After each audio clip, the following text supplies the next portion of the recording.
കിസാൻ വാണി team ഇന്ന് എത്തി നിൽക്കുന്നത് ഇടുക്കി ജില്ലയിലെ കാഞ്ചിയാർ ഗ്രാമപഞ്ചായത്തിലെ മുരിക്കാട്ടുകുടി പ്രദേശത്ത് സജീവമായി കാർഷിക പ്രവർത്തനങ്ങൾ ഏർപ്പെട്ടിരിക്കുന്ന ശ്രീ ബാബു പി ചാക്കോ പുത്തൻപറമ്പിൽ എന്ന മാതൃകാ കർഷകൻ്റെ സമീപത്താണ്. അദ്ദേഹത്തിൻ്റെ കൃഷിരീതിയും കാർഷിക വിശേഷങ്ങളുമൊക്കെ ചോദിച്ച് മനസ്സിലാക്കാം. നമസ്കാരം. നമസ്കാരം. അങ്ങ് എത്ര കാലമായി കാർഷിക മേഖലയിൽ പ്രവർത്തിക്കുന്നു? ഒരു 10-15 വർഷമായിട്ട് കാർഷിക മേഖലയിൽ സജീവമായിട്ട് പ്രവർത്തിക്കുന്നുണ്ട്. എന്തൊക്കെ കൃഷികളാണ് നിലവിൽ ചെയ്യുന്നത്? ഏലം, കാപ്പി, കുരുമുളക്, ഈ മൂന്നെണ്ണമാണ്. പിന്നെ മഞ്ഞൾ, ഇഞ്ചി എല്ലാം ഉണ്ട്. അത്യാവശ്യം എല്ലാ കൃഷികളും ചെയ്യുന്നുണ്ടല്ലേ? മെയിനായിട്ട് ഈ പറഞ്ഞ മൂന്നെണ്ണാണല്ലേ?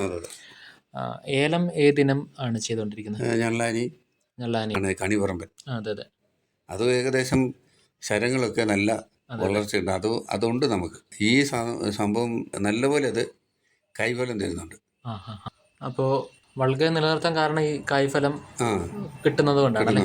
നമ്മൾ ഏലം കൃഷി ചെയ്യുന്ന സമയത്ത് നടുന്ന രീതി തൊട്ട് അതെങ്ങനെയാണ് കൃഷി ചെയ്യുന്നതെന്ന് വിശദമായിട്ടൊന്ന് പറയാമോ? ഏലം നടുന്നത് ഇതിൻ്റെ 8 കണക്കുകളുണ്ട്. കുഴിയകലം, പിന്നെ ചിലത് ഇപ്പോഴത്തെ പുതിയ പ്ലാനും പ്രകാരം ഒരു ഏക്കറിൻ്റെ അകത്ത് 750 ചെടി വരെയും വെക്കാൻ പറ്റുന്നുണ്ട്. കാരണം വെച്ചാൽ ഒരു ലെയർ അങ്ങ് വെച്ചാൽ പിന്നെ ഇടയ്ക്ക് ഒരു 10 അടി ക്യാപ്പ് ഇട്ടിട്ട് അടുത്ത ലെയർ വെക്കും. അപ്പം മേൽവശത്തും താഴ്വശത്തും ഇരുന്ന് മരുന്നടിക്കാനും ഒക്കെ സൗകര്യങ്ങളുണ്ട്.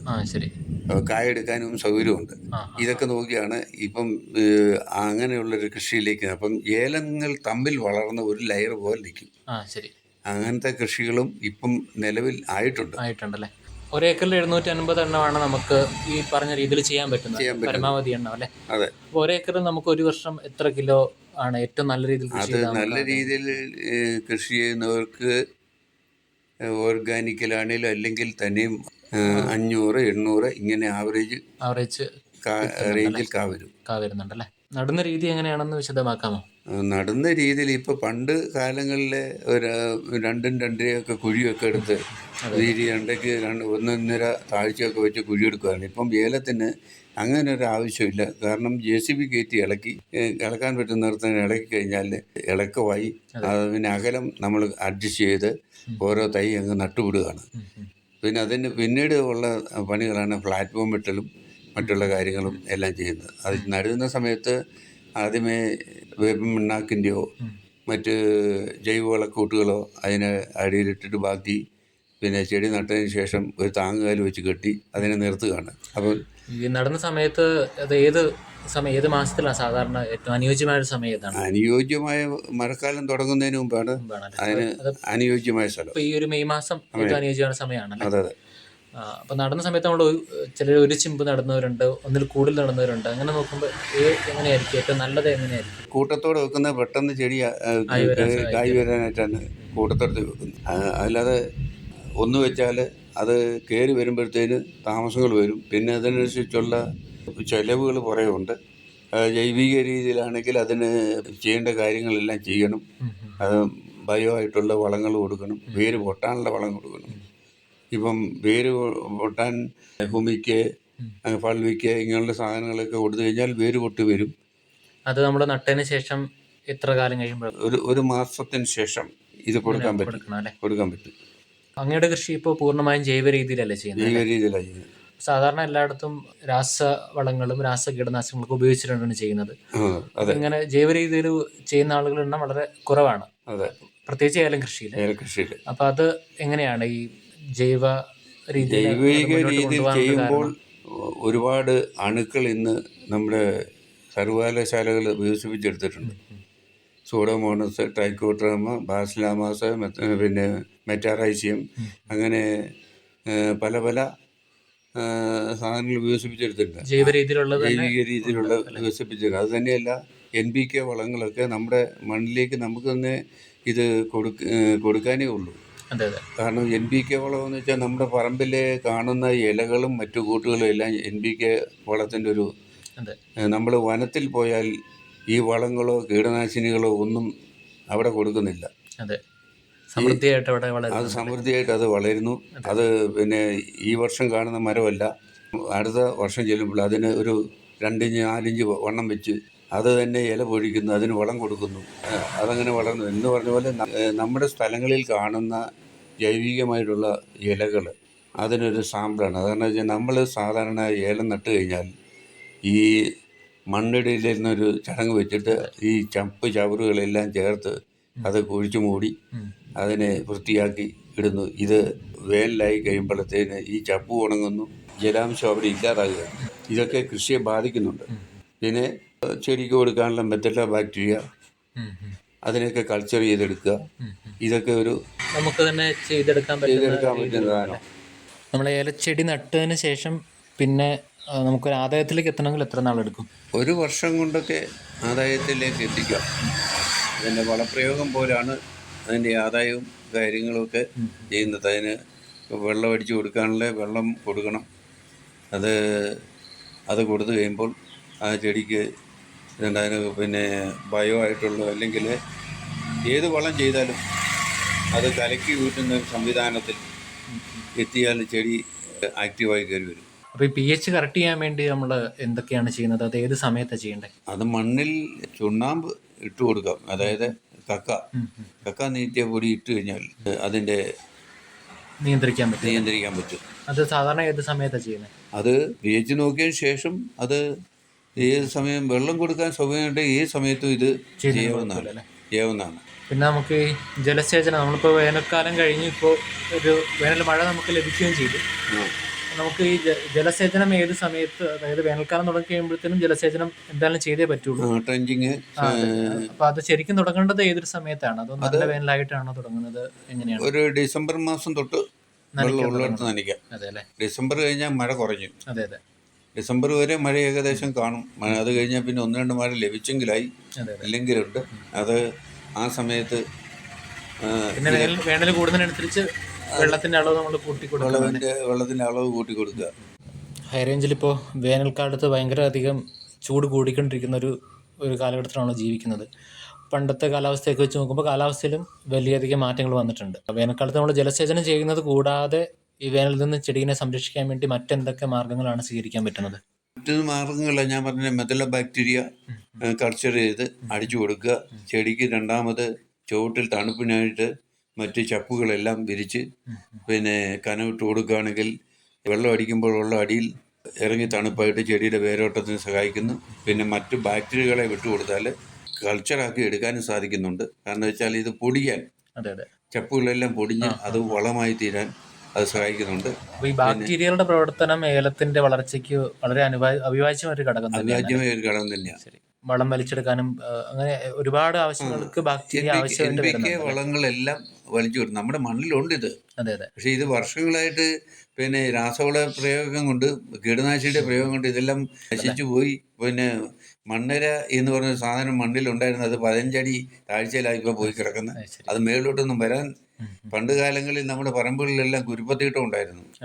മണ്ണുകുരുപ്പ ഉണ്ടായിരുന്ന ഈ വരെ വളമാക്കി കൊടുക്കുന്ന സംഭവം. അത് ആ ഏലത്തിന്റെ വേര് അതിൻ്റെ അകത്ത് കൃത്യമായിട്ട് ഇറങ്ങുന്നത് നമുക്ക് കാണാം.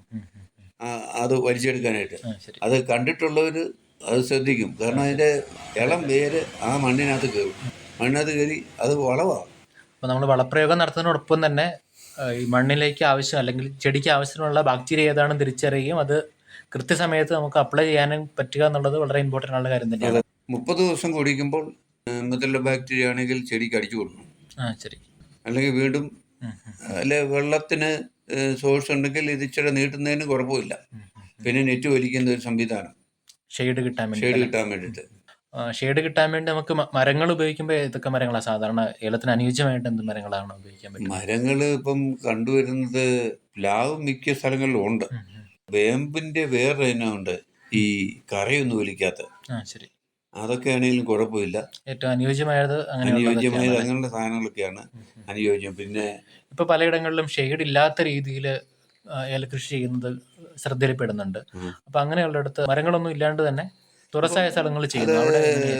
അടിയിൽ അതിന് തണുപ്പ് കൊടുക്കാനുള്ള സംവിധാനങ്ങളെല്ലാം അവർ ചെയ്തുകൊണ്ടാണ് അത് ചെയ്തിരിക്കുന്നത്. എന്ന് വെച്ചാൽ മണ്ണിനെ ഫലപുഷ്ടമാക്കി ഇട്ടിരിക്കുക അവർ. എന്ന് വെച്ചാൽ വെള്ളം കൊടുത്തും ചപ്പ് വിരിച്ചും ഒക്കെ കറക്റ്റാക്കി ഇട്ടിരിക്കുന്നതാണ് മണ്ണ്. അപ്പൊ അങ്ങനെ ഒരു രീതിയിൽ മണ്ണിന് ഈർപ്പം കൊടുക്കാൻ പറ്റുകയാണെന്നുണ്ടെങ്കിൽ ഈ പറയുന്ന ഷെയ്ഡ് ഇല്ലാതെയും ഏലകൃഷി സാധ്യമാണ്. ഏലകൃഷി സാധ്യമാണ്. ഇപ്പൊ നമ്മുടെ വേനൽക്കാലത്ത് നമ്മൾ ഈ പുതയിടുന്ന കാര്യം പറഞ്ഞു.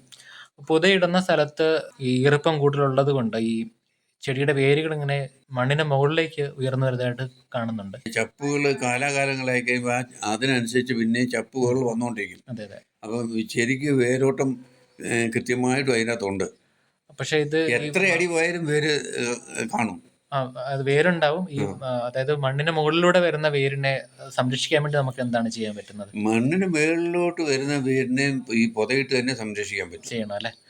അതായത് വേനൽ സമയത്ത് പുതയിട്ടിട്ട് വേനൽക്കാലം മാറി കഴിയുന്നാൽ പിന്നെ വരുന്നത് കാലവർഷമാണ്. അപ്പൊ ശക്തമായ മഴയാണ് വരുന്നത്. അത് ഈ അണുക്കളെ വിട്ടിട്ടുണ്ടെങ്കിൽ അഴുകലോ മറ്റുള്ള രോഗങ്ങളൊന്നും അതിനെ ചാൻസ് ഇല്ല. കാരണം വെച്ചാൽ ഈ ബാക്ടീരിയകളെല്ലാം അതിനകത്തിരിക്കുന്ന ഇപ്പം മാംസം തിന്നുന്ന സാധനം ഇതിനകത്ത് നമ്മൾ കൊടുക്കുന്നുണ്ട്. ആ മാംസത്തെ കഴിക്കുന്ന സാധനത്തിന്റെ മുട്ടകളെ അവൻ അറ്റാക്ക് ചെയ്യും. അറ്റാക്ക് ചെയ്യുമ്പോൾ അവന് അവിടെ ഇരിക്കാൻ പറ്റില്ല. അത് കൃത്യമായിട്ട് കൊടുക്കുകയാണെങ്കിൽ അപ്പൊ നമ്മൾ ഈ മഴക്കാലം വരുന്ന സമയത്ത് അപ്പൊ ഈ പുതയിട്ടത് മാറ്റേണ്ട ആവശ്യം വരുന്നുണ്ടോ? വരുന്നില്ല. അത് അവിടെ തന്നെ കിടന്നാൽ മതി. അത് മാറ്റി എടുക്കേണ്ട ഒരു സാഹചര്യം വരുന്നില്ല. പിന്നെ കായ എടുക്കാൻ വേണ്ടി അകത്തുള്ള ചപ്പുകൾ എടുത്ത് വെളിയിലിട്ട് ഇടയ്ക്കിട്ട് കൊടുത്താൽ വളരെ ഉപകാരമായിരിക്കും. ഇപ്പൊ നമ്മൾ വളം കലക്കി ഊറ്റുന്നതിനെ കുറിച്ച് പറഞ്ഞു. കലക്കി ഊറ്റുന്ന സമയത്തും ഈ പുതയിട്ടതിന്റെ മുകളിൽ കൂടെ അല്ലെങ്കിൽ ഒഴിച്ചു കൊടുത്താൽ കുഴപ്പമില്ല. ഒരു കുഴപ്പമില്ല. ശരി. അടിയിൽ തണുപ്പ് എപ്പോഴും ഉണ്ട്, വളത്തിന്റെ അംശങ്ങൾ എപ്പോഴും കാണും. അതുപോലെ നമ്മൾ കൊടുക്കുന്നത് മുഴുവൻ ചാണകവും, വാമ, ട്രൈക്കോഡെർമ, സൂഡോമോണസ്, ഉണക്ക ചാണകം ഇങ്ങനെയുള്ള സാധനങ്ങൾ ചേർത്ത് കഴിഞ്ഞാൽ ഇതിനകത്ത് ആ ചാണകത്തിലെ അണുക്കളൊന്നും നമ്മുടെ ഏലത്തിനെ ബാധിക്കാറില്ല. ശരി. അത് കൾച്ചർ ചെയ്ത് ഇങ്ങോട്ട് ഒഴിച്ച് ചാണകത്തിനകത്ത് മിക്സ് ചെയ്തിട്ട് കൊടുക്കുകയാണെങ്കിൽ ഈ സംഭവങ്ങളെല്ലാം ഓൾറെഡി ഇതാകും. ഈ ചാണകം പൊടിഞ്ഞും കിട്ടും. അതിനും ബാക്ടീരിയയുടെ സഹായമുണ്ട് പൊടിച്ചെടുക്കാനായിട്ട്. ഇപ്പൊ നമുക്ക് കഴിഞ്ഞ ഒരു 2 ആഴ്ചയായിട്ട് അത്യാവശ്യം വേനൽ മഴയൊക്കെ കിട്ടി. അത് ഏലച്ചെടിക്ക് ആശ്വാസമായിട്ടുണ്ടോ? ഉണ്ട്. ആശ്വാസമാണല്ലേ? ആശ്വാസമാണ്. ഇനിയിപ്പോ ഒരു മഴക്കാലം വരാൻ പോവുകയാണ്. അപ്പൊ ഈ മഴക്കാലത്ത് നമ്മൾ എന്തൊക്കെ കാര്യങ്ങൾ ശ്രദ്ധിക്കേണ്ടത്? മഴക്കാലത്ത് തണ്ടുതുരപ്പൻ കയറാതെ ഉള്ള മരുന്നുകൾ ചെയ്യണം. ഇത് അണുപ്രയോഗം നല്ലൊരു സക്സസ് ആണ്. പിന്നെ അതുകൂടാതെ ചിലവ് കുറഞ്ഞ മരുന്നുകൾ ഒക്കെ ചെയ്ത് കൊടുത്തുകൊണ്ട് ഫിസേറിയ ഇങ്ങനെയുള്ള സാധനങ്ങൾ ഉണ്ടാകാതിരിക്കാനുള്ള സാധനങ്ങളൊക്കെ നമ്മുടെ ഇന്ന് വിപണിയിൽ സുലഭമായിട്ട് കിട്ടുന്നുണ്ട്. അത് ഉപയോഗിക്കുക. ടോണിക്കുകൾ നമ്മൾ ഉണ്ടാക്കി അടിക്കാമെങ്കിൽ അത് ഏറ്റവും നല്ലത്. പാൽക്കായ ടോണിക്കുണ്ട്, പൈനാപ്പിൾ ടോണിക്കുണ്ട്. ഇതെല്ലാം ഉണ്ടാക്കി അടിക്കുകയാണെങ്കിൽ അതിന്റെ ചെലവുകൾ കുറയും. അപ്പൊ ഈ ടോണിക്കുകൾ എന്തിനാ ചെടിക്ക് എന്തൊക്കെ ഗുണങ്ങളാണ് കിട്ടുന്നതെന്ന് പറയാം? പൂവും കാ ബോൾഡിങ്ങും കാ സെറ്റിങ്ങിനും ഒക്കെ അത് സഹായിക്കുന്നുണ്ട്. പൂവുണ്ടാകും നല്ലോണം ടോണിക്കുകൾ കൊടുത്താൽ. ഏത് മരുന്ന് നമ്മൾ ഇന്ന് കടയിൽ നിന്ന് വാങ്ങിച്ചു ഉപയോഗിച്ചാലും അതിനകത്ത് കൊടുക്കുന്ന മരുന്നുകൾ ടോണിക്കുകൾ ഓർഗാനിക്കാണ്. ആ ടോണിക്ക് കൊടുത്തു കഴിഞ്ഞാൽ കാ പിടിക്കുന്നുള്ളൂ. ഏത് രാസവളം ഇട്ടാലും കാ പിടിക്കുന്ന അതില്ല. ടോണിക്ക് ഇപ്പോൾ കൊടുക്കേണ്ട ഒരു സമയമാണോ? ടോണിക്കുകൾ കൊടുക്കേണ്ട സമയമായിട്ടുണ്ടല്ലേ? അപ്പോൾ നമ്മൾ ജൈവ രീതിയിലുള്ള ടോണിക്കുകൾ ചെടിക്ക് അനുയോജ്യമാണ്, ഉപകാരപ്രദമാണെന്ന് പറഞ്ഞു. അപ്പോൾ അത് നമുക്ക് ഒരു കർഷകന് സ്വന്തമായിട്ട് അത് ഉണ്ടാക്കിയെടുക്കാനും പറ്റുന്നതാണോ? അതൊന്ന് വിശദമാക്കാം. സ്വന്തമായിട്ട് ഉണ്ടാക്കി എടുക്കാനാണ് ആ ടോണിക്കുകൾ. അതായത് പൈനാപ്പിൾ ടോണിക്ക് എന്ന് പറയുമ്പോൾ 1 കിലോ പൈനാപ്പിളിന് 1 കിലോ ശർക്കരയും, ശർക്കര കൂടാതെ 50 മില്ലി യൂറിയ, 2 ഗ്രാം ഈസ്റ്റ്, ശർക്കര. ഇതാണ് 1 കിലോ ശർക്കരയ്ക്ക് 1 കിലോ പൈനാപ്പിൾ. ഇത് പൈനാപ്പിൾ നല്ലപോലെ അരിഞ്ഞ് മിക്സാക്കി എടുത്ത് അത് ഒരു പാത്രത്തിലിട്ടിട്ട് ശർക്കര പൊട്ടിച്ച് അതും അതിനകത്തിടുക. ശകലം വെള്ളം ചേർത്ത് വെക്കുകയാണെങ്കിൽ 1 ലിറ്റർ 2 ലിറ്റർ ആവശ്യത്തിനുള്ളത് ചേർത്ത് വെച്ചാൽ അത് പിന്നെ ഈ 50 ഗ്രാം യൂറിയയും 2 ഗ്രാം ഈസ്റ്റും ചേർക്കുന്നുണ്ട്. ഈ 2 ഗ്രാം ഈസ്റ്റൂടെ ചേർത്താൽ അത് ഏത് പ്രദേശത്തുള്ള ഈച്ച ഉണ്ടെങ്കിലും അത് തേനെടുക്കാൻ ഇവിടെ വരും. തേനീച്ച. ഇത് ഒരു 50 ലിറ്റർ ഉണ്ടാക്കണ 50 ലിറ്റർ ഉണ്ടാക്കാം. ഈ 10 ലിറ്റർ മതി, 10 ലിറ്റർ ഉണ്ടാക്കിയാൽ മതി. ഈ ചിലവ് തന്നെ കാര്യങ്ങൾ നടക്കും. ഒരു 2 ലിറ്റർ പൈനാപ്പിൾ ടോണിക്ക് വേണം 200 ലിറ്റർ ഉള്ളത്. അത് നമ്മളെന്നിട്ട് സ്പ്രേ ചെയ്ത് കൊടുക്കുക. ശരി. അതിപ്പോൾ ചെടിയുടെ ചോട്ടിൽ മാത്രം സ്പ്രേ ചെയ്യുന്ന? ചോട്ടിലും ചെടിയിലൊക്കെ അടിച്ചാൽ നല്ലതാണ്. കാരണം ചെടിക്കും ഒരു ആക്ടിവേഷൻ കിട്ടും. ശരി.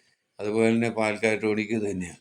പാൽക്കായ ടോണിക്കിന് ചെറിയ രീതിയിൽ പറയുകയാണെങ്കിൽ 20 ഗ്രാം പാൽക്കായം, 1 ഗ്ലാസ് തൈര്, ഒരു ലിറ്റർ ഗോമൂത്രം 1 ഗ്ലാസ് തൈരെടുത്ത ആ തൈര് നമ്മൾ 1 ലിറ്റർ ആക്കണം. 1 ലിറ്റർ ഗോമൂത്രവും ഇത് 3 കൂടെ ഉണ്ടെങ്കിൽ 2 ലിറ്റർ സാധനമായി.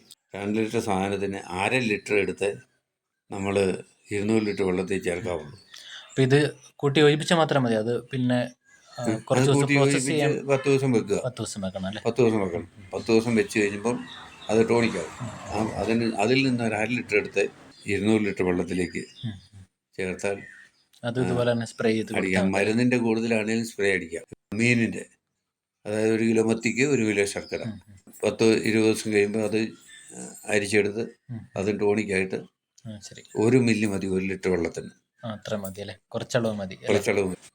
നമുക്ക് ഏലം നട്ടു കഴിഞ്ഞാൽ 1 വർഷം വേണം നമുക്ക് വിളവെടുക്കാനെന്ന് പറഞ്ഞു. പിന്നീട് നമുക്ക് അതിന്റെ ആദായം എത്ര നാളത്തേന് നമുക്ക് ലഭ്യമാണ്? ഒരു ചെടിയുടെ ആയുസ് പറയാൻ പറ്റത്തില്ല അല്ലേ? കൃഷി ചെയ്യുന്നതനുസരിച്ച് ആദായം വന്നുകൊണ്ടിരിക്കും. പിന്നെ അണുക്കളെ വിട്ടുകൊണ്ടിരിക്കുകയാണെങ്കിൽ ഇടയ്ക്കുള്ള തട്ടകളെല്ലാം കണ്ടിച്ചു വിടുന്ന തട്ടകളൊക്കെ അത് രവിച്ച് കളയും.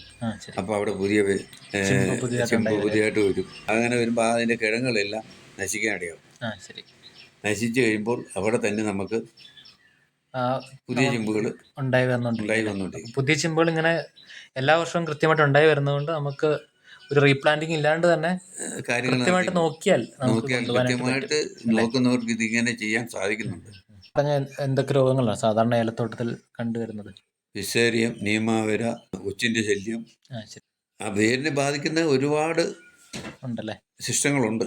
ഈ നിമാവര പോലുള്ളതൊക്കെ വലിയ സാരമായിട്ട് ചെടിനെ ബാധിക്കുന്നതാണോ? അതെ അല്ലേ. അവിടെ നമുക്ക് അതിനെ എങ്ങനെ പ്രതിരോധിക്കാനുള്ള സംവിധാനങ്ങൾ ഇപ്പൊ ഞാൻ പറഞ്ഞല്ലോ. ഇതിനൊക്കെ ഉള്ള ബാക്ടീരിയകളും മറ്റുള്ള സാധനങ്ങളും ജീവാണുക്കളെയൊക്കെ വിട്ട് കഴിയുമ്പോൾ ഇതിനെയൊക്കെ അവരുടെ മുട്ടകളെല്ലാം നശിപ്പിക്കുന്നുണ്ട്. സാധാരണ അതിനുള്ള ഒരു പ്രതിരോധം നമ്മൾ ചെയ്യേണ്ട സമയം എപ്പോഴാണ്? അതിപ്പോഴേ ചെയ്യണം, ഈ സമയത്ത് തന്നെയാണ്. അതായത് ഒരുമാതിരിപ്പെട്ട എല്ലാ കാര്യങ്ങളും ഈ പറയുന്ന ഈ മഴ വരുന്ന മൺസൂണിന് തൊട്ട് മുമ്പ് ആ ഒരു സമയത്താണ് ചെയ്യേണ്ടത്. പിന്നെ കാലാവസ്ഥ ഈ ഏലച്ചെടിയായിട്ട് എങ്ങനെയാണ്? എന്ത് കാലാവസ്ഥയാണ് ആവശ്യമുള്ളത്? അല്ലെങ്കിൽ ഇപ്പൊ മാറി വരുന്ന കാലാവസ്ഥ ഏലത്തിന് എങ്ങനെ? ഏലത്തിന് എപ്പോഴും തണുപ്പുള്ള കാലാവസ്ഥ, ഒരു 35 ഡിഗ്രി താഴോട്ട് ചൂട് വേണം. അതായത് രാസ രീതിയിലുള്ള കീടനാശിനി ഉപയോഗിക്കാണ്ട് തന്നെ ജൈവ രീതിയിൽ ഏലകൃഷി വിജയകരമായിട്ട് കൊണ്ടുപോകാൻ പറ്റുന്നുണ്ട്. ഇപ്പോൾ ജൈവിക രീതിയിലുള്ള കീടനാശിനികൾ ഇപ്പോൾ ഇറങ്ങുന്നുണ്ടല്ലോ നിലവിൽ. അപ്പോൾ പൂർണ്ണമായിട്ട് നമുക്ക് ജൈവ രീതിയിൽ മാറാൻ പറ്റും. കാരണം വളങ്ങൾ തന്നെ കൾച്ചർ ചെയ്യുന്നുണ്ട്. കാരണം പിന്നെ കൾച്ചറിങ് സിസ്റ്റത്തിൽ വളർത്തുന്നുണ്ട്. ചാണകം, ഗോമൂത്രം, പിന്നെ വേപ്പിണ്ണാക്ക് ഐറ്റംസ്, പിണ്ണാക്ക് ഐറ്റംസ് എല്ലാം കൂടെ കൾച്ചർ ചെയ്ത് ഒഴിക്കുന്നുണ്ട്. അതൊക്കെ പിന്നെ നമ്മൾ കഴിക്കുന്ന സാധനങ്ങളാണേലും ചിലപ്പം 2 കിലോ 3 കിലോ പയറുപൊടി, മുതിരപ്പൊടി, ഇതെല്ലാം കൾച്ചറിങ് സിസ്റ്റത്തിൽ വരുന്നതാണ്. അപ്പം അങ്ങനെ പൂർണ്ണമായും ജൈവ രീതിയിൽ തന്നെ നമുക്ക് ഏലകൃഷി വിജയകരമായിട്ട് കൊണ്ടുപോകാനായിട്ട് പറ്റും അല്ലേ? കുരുമുളക് കൃഷി ചെയ്യുമ്പോൾ അത് കുരുമുളക് ചെടി നടുന്നത് എങ്ങനെയാണ്, അതിൻ്റെ പരിപാലനം എങ്ങനെയാണ്, അതൊന്ന് വിശദമായിട്ട് പറയാം. അത് ഈ പറഞ്ഞ പോലെ ദ്രുതപാട്ടമാണ് ഇതിന് ഏറ്റവും വലിയ പ്രശ്നം.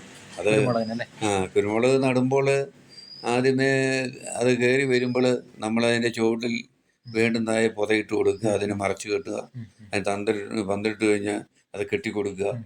ഇങ്ങനെ ചെയ്ത് കയറി കഴിഞ്ഞാൽ അതിനിടയ്ക്ക് ഉണ്ടാകുന്ന കളകൾ എല്ലാം അതിന് ഇട്ട് കൊടുക്കുക. ഒരു പ്ലാറ്റ്ഫോം പോലെ വെട്ടി കൊടുത്തു കഴിഞ്ഞാൽ ചെടി കയറും. താങ്ങുകാലായിട്ട് നമുക്ക് ഉപയോഗിക്കാൻ പറ്റുന്ന താങ്ങുകാലായിട്ട് ഏത് കാര്യം വേണമെങ്കിലും ഉപയോഗിക്കാം. ഇപ്പോൾ എല്ലാം ഉപയോഗിക്കുന്നുണ്ട്. നമ്മുടെ പുതിയ രീതി കൃഷി അനുസരിച്ചാണെങ്കിൽ ഒരുപാട് തണൽ മരങ്ങൾ വന്നിട്ടുണ്ട് ചെടി കൊടിയിടാനായിട്ട്. അങ്ങനെയുള്ള മരങ്ങൾ നമുക്ക് ഉപയോഗിക്കാൻ പറ്റുന്നുണ്ട്. ഇപ്പോൾ പുതിയ കൃഷി അനുസരിച്ചും ഈ പൈപ്പ് വരെ കൊടിയിടുന്നുണ്ട്. അതാകുമ്പോൾ താങ്ങുകാലൊന്നും വെട്ടാൻ പോകണ്ട. താങ്ങുകാല ഇപ്പൊ വീസ് പൈപ്പിൽ ഇത് ചെയ്യാമെന്നുള്ളപ്പോ പ്രത്യേകിച്ച് ഇന്ന മരം വേണമെന്നൊന്നുമില്ല. ഒന്നുമില്ല. എവിടെയാണെങ്കിലും നമുക്ക് കൃഷി ചെയ്യാനായിട്ട് പറ്റും. കൃഷി ചെയ്യാം. നമ്മുടെ കർണാടകത്തിൽ പോയി നോക്കി, കർണാടകത്തിൽ PVC തന്നെയാണ്. അത് ബയോ കൾച്ചർ ചെയ്ത ഈ വളങ്ങളെല്ലാം കൊടുക്കുന്നു. കുരുമുളക് നമുക്കൊരു ആദായമാണെങ്കിൽ എത്ര നാൾ വേണം? കുരുമുളക് 2 വർഷം കൊണ്ട് ആദായം എടുക്കാൻ വരും. 2 വർഷം കൊണ്ട് കയറി വരും. സാധാരണ നന വേണം. ശരി, വേനൽക്കാലത്ത് എത്തിക്കഴിയുമ്പോഴത്തേനെ അല്ലേ? ശരി, നനയുണ്ടെങ്കിൽ വാട്ടം കിട്ടുകയില്ല. നനയില്ലാതെ വന്നാൽ വാടും. നനച്ചു കൊടുക്കുക എന്നുള്ളത് ജലസേചനം ഇമ്പോർട്ടന്റ് ആണ്. കുരുമുളക് പരിക്കുന്ന സമയത്ത് ഒരു ചെറിയ വാട്ടം കിട്ടുന്നത് നല്ലതാണ്. അതിന്റെ ഗുണം എന്തൊക്കെയാ? അതിന്റെ ഗുണം വെച്ചാൽ കൊടി അടുത്ത പ്രാവശ്യം തളുക്കുമ്പോൾ മുഴുവൻ തളുക്കും. കൂടുതൽ പക്കുണ്ടായി വരുമ്പോൾ കൂടുതൽ തിരികളും ഉണ്ടാകും. അതുപോലെ ഈ കുരുമുളകിനെ സംബന്ധിച്ചും തിരി ഉണ്ടാകുന്ന സമയത്ത് മഴ കിട്ടിയെങ്കിലാണ് അതിന്റെ പരാഗണം നടക്കുള്ളൂ എന്ന് കേട്ടിട്ടുണ്ടല്ലേ? അങ്ങനെ ഒരു സംഭവം ഉണ്ടല്ലേ? അപ്പൊ അത് കൃത്യമായിട്ട് ആ നമുക്ക് തിരി നീട്ടി വരുമ്പോഴാണ് അതിൻ്റെ പൂ വിരിയുന്നത്. ആ സമയത്താണ് അതിൻ്റെ പരാഗണം നടക്കുന്നത്. അപ്പൊ ആ സമയത്ത് മഴ കിട്ടിയെങ്കിലാണ് അതെ നമുക്ക് ഈ പൂർണ്ണ ഒരു നല്ലൊരു വിളവ് ആദായം തന്നെ കിട്ടത്തുള്ളൂ. റബ്ബറിനാണേലും അങ്ങനെ തന്നെയാണ്. ഇല കിളുത്ത് വരുമ്പോഴാണ് അതിൻ്റെ പരാഗണം നടക്കാൻ പോകുന്നത്. അപ്പൊ ആ സമയത്ത് ഏറ്റവും തേൻ കൂടുതൽ കിട്ടുന്ന മരം ഏതാ അറിയാവോ? റബ്ബറല്ലേ? റബ്ബർ. ആ റബ്ബറിലെ തേൻ എവിടെയാണെന്ന് ചോദിച്ചാൽ ഒരുമാതിരിപ്പെട്ടവർക്ക് അറിയത്തില്ല. ആ ഇല തളിർത്ത് വരുമ്പോൾ അതിൻ്റെ കൂമ്പിനുണ്ട്. അതുകൊണ്ടാണ് ഈ റബ്ബർ ഷീറ്റിൽ കൊണ്ടുവന്ന് ഈ തേൻ നീച്ചപ്പെട്ടികളെല്ലാം വെക്കുന്നത്. കൂടുതലായിട്ട് തേൻ നമുക്ക് ഉൽപ്പാദിപ്പിക്കാൻ പറ്റും. 3 മാസം 4 മാസം കുടിക്കുമ്പം റബ്ബർ ഉള്ള സ്ഥലങ്ങളാണെങ്കിൽ പെട്ടെന്ന് തേനെടുക്കും. കുരുമുളക് ഇപ്പോൾ ഏതൊക്കെ ഇനം കുരുമുളക് നമുക്കിവിടെ അനുയോജ്യമായിട്ട് ചെയ്യാൻ പറ്റും? നമ്മുടെ പന്നിയൂര്, നമ്പർ 5 ഇങ്ങനെയുള്ള ഒത്തിരി ഐറ്റംസ് ഇറങ്ങിയിട്ടുണ്ട്. എല്ലാത്തിനും ഈ പറയുന്ന പോലെ ജലസേചനമൊക്കെ ആവശ്യമുള്ളത് തന്നെയാണ്. ജലസേചനം ആവശ്യമുള്ള. ഇപ്പോൾ കുരുമുളകിന് ദ്രുതവാട്ടം ഉണ്ടാവുമെന്ന് പറഞ്ഞു. അപ്പോൾ അങ്ങനെയുള്ള സമയത്ത് നമുക്ക് എങ്ങനെ പ്രതിരോധിക്കാൻ പറ്റുന്നത് എങ്ങനെയാണ്? ദ്രുതവാട്ടത്തിന് ബാക്ടീരിയകളെ വിട്ടും പ്രതിരോധിക്കാൻ പറ്റും. ബോഡോമിക്സർ അടിക്കും, പ്രതിരോധിക്കാൻ പറ്റും. സാധാരണ ഈ ദ്രുതവാട്ടം ഏത് സമയത്താവും ഉണ്ടാകുന്നത്? അത് മഴക്കാലത്താണ് അല്ലേ? അപ്പോൾ മഴക്കാലം അതിന് മുമ്പായിട്ട് നമ്മൾ ഈ പറയുന്ന പ്രതിരോധ മാർഗങ്ങൾ നമ്മൾ ചെയ്യണം. പ്രതിരോധ മാർഗം COC കുമ്മായം ഇട്ട് കൊടുക്കുക, അതിനെ അടിച്ചു കൊടുക്കുക, അതിൻ്റെ ഈ ബോഡോമിക്സർ അടിച്ചു കൊടുക്കുക. ഇതൊക്കെ 2% വീര്യമുള്ളൂ. അപ്പോൾ അതൊക്കെ അടിച്ചു കൊടുത്താൽ ദ്രുതവാട്ടത്തിന് പിടിച്ചു നിർത്താൻ പറ്റും. അപ്പോൾ കൃത്യമായിട്ടുള്ള സമയത്ത് കൃത്യമായ സാധനങ്ങൾ നമ്മൾ ഉപയോഗിച്ചാൽ ഈ പറയുന്ന ഇതിനെ നമുക്ക് തടഞ്ഞു നിർത്താൻ പറ്റും. കാപ്പി കൃഷി ചെയ്യുന്നുണ്ടെന്ന് പറഞ്ഞു. കാപ്പി കൃഷിയിൽ നമ്മൾ ശ്രദ്ധിക്കേണ്ട കാര്യങ്ങൾ എന്താണ്? അതിനെക്കുറിച്ചൊന്ന്. കാപ്പിക്ക് ഒരടി 1 അടി അത് കുഴിയെടുത്തിട്ട് ചാണകപ്പൊടി, കുമ്മായം, പിന്നെ ഇങ്ങനെയുള്ള സാധനങ്ങളെല്ലാം ചേർത്ത് അടിസ്ഥാന വളമായിട്ട് കുഴിയിട്ട് മൂടിക്കൊടുത്തിട്ട് പിന്നെ അതിന് കൊടുക്കേണ്ട വളങ്ങൾ ഇങ്ങനെയൊക്കെ ഉള്ളൂ. പിന്നെ മരുന്നുകൾ കൃത്യമായിട്ട് കൊടുക്കുക, വെള്ളം കൊടുക്കുക. ഇതേ ഉള്ളൂ കാപ്പിക്ക്. കാപ്പിക്കും ഈ പറഞ്ഞ പോലെ ജലസേചനമൊക്കെ ആവശ്യമുണ്ടോ? ജലസേചനം ആവശ്യമുണ്ട്. കാപ്പി നമ്മളിപ്പോൾ ഇടവിളയായിട്ട് ചെയ്യാൻ പറ്റിയ ഒരു കൃഷിയാണോ? ഏലത്തിൻ്റെ ഇടവിളയൊന്നും കാപ്പി പറ്റത്തില്ല. കാപ്പിക്ക് കാപ്പി തന്നെ വേണം. കൊടിക്കാണേലും കൊടി മേളിൽ വളർന്നു കഴിഞ്ഞ് കാപ്പിയുടെ പൊക്കത്തിൽ വളർന്നു കഴിഞ്ഞ് അത് കായ്ക്കത്തുള്ളൂ അല്ലേ? അപ്പോൾ എനിക്ക് തോന്നുന്നു അപ്പോൾ കുരുമുളകിന് കുറച്ചുകൂടെ വെയിലും വെട്ടം അടിക്കേണ്ട ഒരു വിളയാണ്. ശരി. കാപ്പിക്ക് എനിക്ക് തോന്നുന്നു വെയിൽ കിട്ടേണ്ടതാണല്ലേ? അതെ. കാപ്പി അല്ലെങ്കിൽ ഇത്ര അകലത്തിൽ വെക്കണം. ശരി. ഇത്ര അടി അകലം വേണം. ഒരു 10 അടി അകലം. കാപ്പി ഇപ്പോൾ നമുക്ക് ആദായകരമാണോ? ആദായകരമാണ്. പിന്നെ അതിനും കാപ്പിക്കുരു പറിക്കാനൊക്കെ ഉള്ള തൊഴിലാളികളൊക്കെ അത് ഹിന്ദിക്കാരന്മാർ വരുന്നുണ്ട്. ശരി. പക്ഷെ അത് ആകെ വർഷത്തിൽ ഒരു തവണ ആയതുകൊണ്ട് എടുക്കാനും എളുപ്പമുണ്ടല്ലേ? പിന്നെ കാപ്പിക്കുരു പറിച്ചിട്ട് പിന്നെ അതിൻ്റെ ഒരു പ്രോസസ്സിങ് എങ്ങനെയാണ്? നമ്മൾ ഉണക്കി അങ്ങനെയല്ലേ? അത് ഉണക്കി കുത്തിയെടുക്കുക. പരിപ്പായിട്ടാണോ? പരിപ്പായിട്ട് തൊണ്ടുംപുറം ഇപ്പോൾ എടുക്കുന്നുണ്ട്. ഇഞ്ചി മഞ്ഞളും കൃഷി ചെയ്യുന്നുണ്ടല്ലേ? ഇഞ്ചി മഞ്ഞളും കൃഷി ചെയ്യുന്നത് ഇഞ്ചിയുടെ സമയമാകുമ്പോൾ അതിൻ്റെ പ്ലാറ്റ്ഫോം വെട്ടി ഇഞ്ചി മഞ്ഞളും പ്ലാറ്റ്ഫോം വെച്ചിട്ട് കുഴിയെടുക്കുന്നിടത്ത് ആ കുഴിക്കകത്ത് നമ്മൾ ജൈവികമായിട്ടുള്ള വളങ്ങളെല്ലാം ചേർത്ത് അതിനിടയ്ക്ക് ചപ്പുമൊക്കെ ഇട്ട് ഇത് കെളുത്ത് വരുമ്പോഴത്തേന് വീണ്ടും ചപ്പിട്ട് അതിന് ചെറിയ തോതിൽ മരുന്ന് അടിച്ച് വെള്ളം നനച്ച് കൊടുക്കുകയാണെങ്കിൽ പെട്ടെന്ന് പ്രോസസ്സാകും. കാരണം വളർന്നു വരും, അത് നല്ല കായ്ഫലം ഉണ്ടാകും. പിന്നെ ഇടയ്ക്ക് ഇച്ചിരി വളം കലക്കി ഒഴിച്ചു കൊടുക്കുന്നത് ഇഞ്ചിക്ക് നല്ലതാണ്. അതൊരു വിളവെടുപ്പ് എത്ര മാസം കൊണ്ടായിരിക്കും? അതൊരു 6 മാസം കൊണ്ട് നട്ട് കഴിഞ്ഞാൽ 6 മാസം കൊണ്ട് വിളവെടുക്കാൻ പറ്റും. ശരി. അപ്പോൾ അതിൻ്റെ ഇടയ്ക്ക് നമ്മൾ എത്ര തവണ വളപ്രയോഗമൊക്കെ നടത്തേണ്ടി വരും? അത് നമ്മൾ ഇടയ്ക്ക് ചാണകവളമാണേലും എല്ലാം കലക്കി ഒഴിച്ചു കൊടുത്താൽ അവനത് വലിച്ചോളും. ശരി. അതിനുശേഷം അതിൻ്റെ ഒരു വിളവെടുപ്പ് കഴിഞ്ഞിട്ട് പിന്നെ അത് എങ്ങനെ ഇഞ്ചി ചുക്കാക്കുവാണോ? അതിൻ്റെ വിപണിയൊക്കെ എങ്ങനെയാണ്? എല്ലാവരും സാധാരണ എല്ലാം പച്ച ഇഞ്ചി കൊടുക്കുക. ചുക്കാക്കുന്ന പരിപാടി ഇവിടങ്ങളിലില്ല. ശരി. പച്ചയ്ക്ക് തന്നെ കൊടുക്കുകയാണല്ലേ? മഞ്ഞളാണെങ്കിലോ? മഞ്ഞളാണേലും പച്ചയ്ക്ക് തന്നെ കൊടുക്കണം. നമ്മൾ ഈ പറഞ്ഞ ഇഞ്ചി മഞ്ഞളൊക്കെ ലാഭകരമാണോ അങ്ങനെയുള്ള കൃഷികളൊക്കെ? വലിയ കുഴപ്പമില്ല. പക്ഷേ അത് ചെയ്യാനുള്ള സൗകര്യവും സന്ദർഭവും എല്ലാം വേണം. ഒത്തിരി പണിയുണ്ട്. അതെ. ഇപ്പം നമ്മളിപ്പോൾ പറഞ്ഞ എല്ലാ കൃഷിയിലും ജൈവ രീതി ഉപയോഗിക്കുന്ന കാര്യം പറഞ്ഞു, എല്ലായിടത്തും ചാണകമൊക്കെ ഉപയോഗിക്കുന്ന കാര്യം പറഞ്ഞു. എനിക്ക് തോന്നുന്നു നമ്മുടെ മേഖലയിലൊക്കെ കന്നുകാലി കൃഷിയൊക്കെ കുറഞ്ഞു വരികയാണ്. അപ്പോൾ ഈ ചാണകമൊക്കെ കിട്ടാനുണ്ടോ? ചാണകം ഇപ്പോൾ കിട്ടാനില്ല. അതാണ് ഒന്നാമത്തെ കാര്യം. ഉണ്ട്, കുറച്ച് പേർക്കുണ്ട്. നമുക്ക് ആവശ്യത്തിനുള്ള കിട്ടാൻ ബുദ്ധിമുട്ട്. കാരണം ഇതിനെ വളർത്തലൊരു നഷ്ടമാണ് കന്നാലിയുടെ കാര്യം അല്ലേ? പിന്നെ ഫാമിലാണെങ്കിൽ ലാഭകരമായിട്ട് ചെയ്യാൻ പറ്റും, അവർ കായ്ഫലമായിട്ട് ചെയ്യാൻ പറ്റും. കാരണം അവർ സാധനം വിൽക്കുന്നുണ്ട്. ഇപ്പോൾ അത് തന്നെയല്ല, ചാണകം പിന്നെ ചാക്കിനകത്ത് വരുന്നുണ്ടല്ലോ. വളമായിട്ട് തന്നെ വരുന്നുണ്ട്. വരുന്നുണ്ട്. കാരണം ഒരു പ്രോസസ്സിങ് യൂണിറ്റ് പാലക്കാടും കണ്ട് ഇവിടെയും കണ്ട് അടുത്തും കണ്ട് തുടങ്ങിയിട്ടുണ്ട്.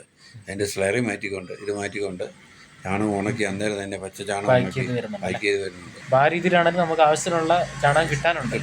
ഏലത്തിനാണെങ്കിൽ തേയിലയുടെ തിളപ്പിച്ചെടുത്ത വെള്ളം ശരി, അത് വേര് പിടുത്തുന്നതിന് ഒത്തിരി സഹായിക്കുന്നതാണ്. കാരണം തേയിലയുടെ ചണ്ടിയിട്ട് അതിനകത്ത് വേര് നല്ലപോലെ വളരുന്നുണ്ട്. പുതിയ കണ്ടുപിടുത്തം അനുസരിച്ച് ചണ്ടിയേക്കാളും നല്ലത് തേയില തിളപ്പിച്ചെടുക്കുന്ന വെള്ളമാണ്. തേയില തിളപ്പിച്ചെടുത്ത വെള്ളം ചുവട്ടിൽ ഒഴിച്ചു കൊടുക്കണം.